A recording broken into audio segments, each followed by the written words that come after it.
summer fading away, although tell that to the West Coast heat, and a new season just around the corner, I thought it would be nice to sit down and reflect a bit. Today, I'll be sharing the games I added to my collection over the summer. Some I've played, some I'm still working through, and some are patiently waiting in my backlog. Think of this as a cozy little haul, a chance to chat about what I've been playing, what I'm looking forward to, and maybe spark a few recommendations from you all. Hey friends, I'm Autumn. Welcome back to Cozy Cartridges, where we celebrate calm, nostalgic, and story-rich games that are perfect for winding down with. If you love farming sims, jrpgs, and cozy adventures, grab your favorite snack or drink and come sit a while with me. Okay, so let's start with Fantasy Life I on the Switch. I've already shared my first impressions, and honestly, are you ever really finished with Fantasy Life? It's the kind of game you can keep dipping into, switching between lives, chasing goals, and just vibing with its cozy, whimsical world. I've poured in plenty of hours already, but there's always something new waiting. And level 5 keeps adding gameplay elements, quality of life features, and DLC. So adding this to my summer lineup felt like stocking up on comfort food. Always familiar, always satisfying.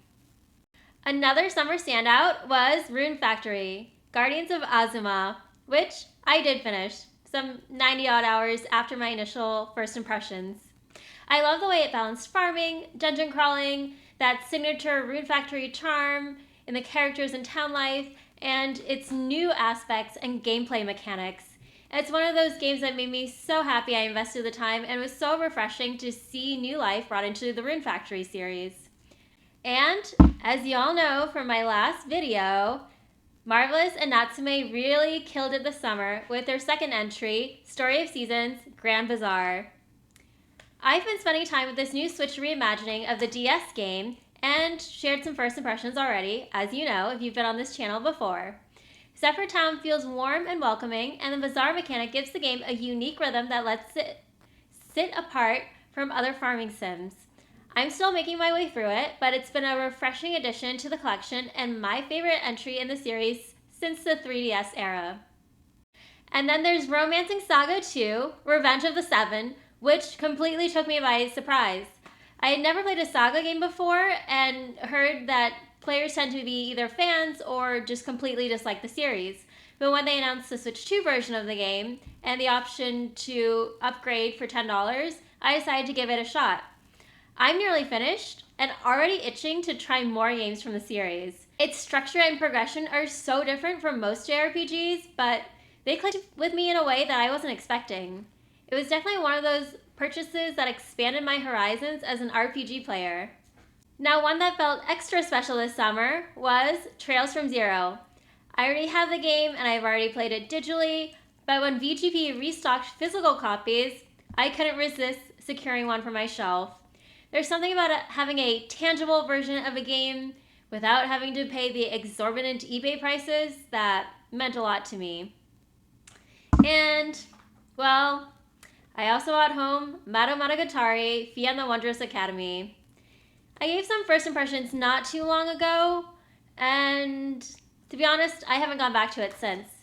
Still, I'm glad it's waiting for me whenever I want something breezy and a little offbeat, and I'm also glad I have the option to trade it in if something else catches my fancy later on. Okay, so 2 more additions to my collection came directly from your recommendations. We've got Eiyuden Chronicles 100 Heroes and Triangle Strategy. Since I had multiple people recommend these games, I thought I'd prioritize picking them up. I haven't started them yet, but I trust this community's taste, and both look like hefty strategy-driven RPGs that I'll need to set aside time for pretty soon. I haven't started these games yet, but I trust this community's taste.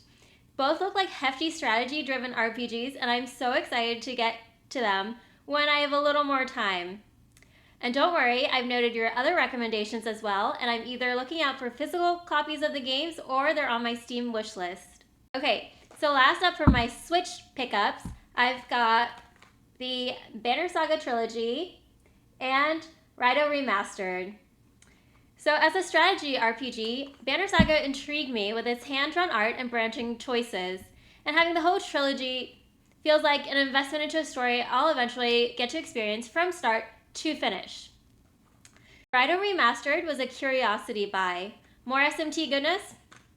Say less.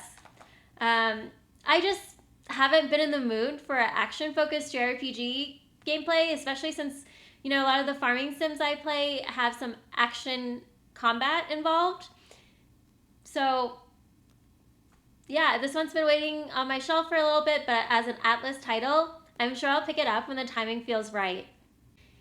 Beyond the Switch, nostalgia has pulled me back to the Game Boy Advance this summer. I wanted to feel like a kid again, thumbing through those tiny cartridges, sitting with my Game Boy in the dark with my warm light, trying to get just a couple more minutes in.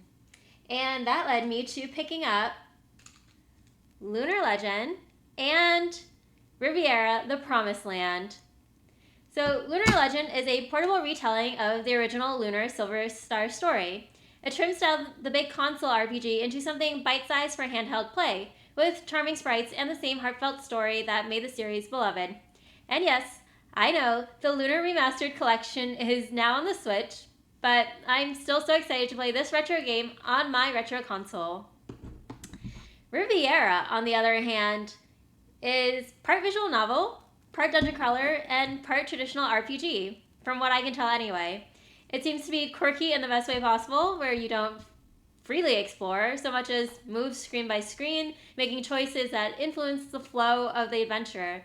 It's one of those oddball titles from Atlas that, will stick in your mind long after you've set it down. Both of these games were much less about chasing the next big release and more about recapturing that childhood feeling of discovery.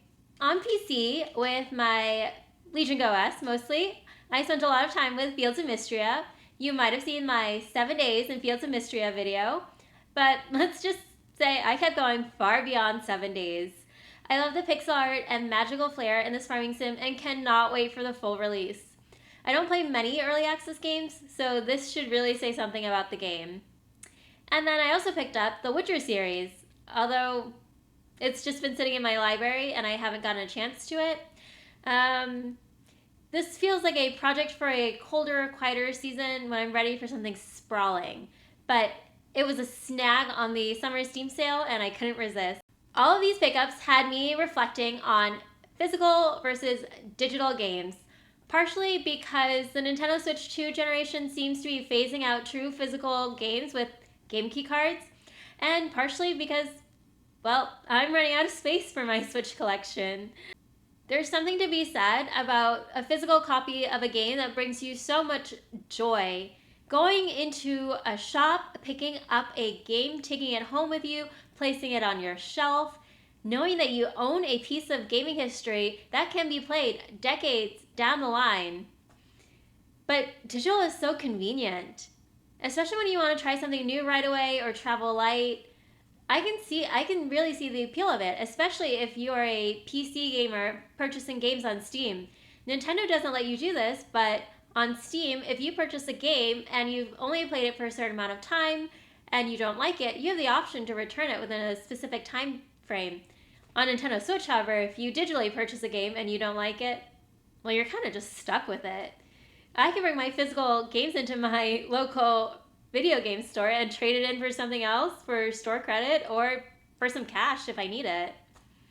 For me, it's really about balance. Physical for the games I want to treasure, digital for the ones I might want quick access to or are too small for a physical release. So that's my summer haul. Some played, some waiting for the right time, and a few that surprised me more than I expected. It's been a fun summer of joyous gaming. What about you? Did you pick up anything fun over the summer? Are there games sitting in your backlog? I'm sure there are, especially if you're a JRPG fan. Let me know in the comments below. I'd love to hear from you. If you enjoyed this video, please don't forget to like, subscribe, and turn on your notifications for more cozy content.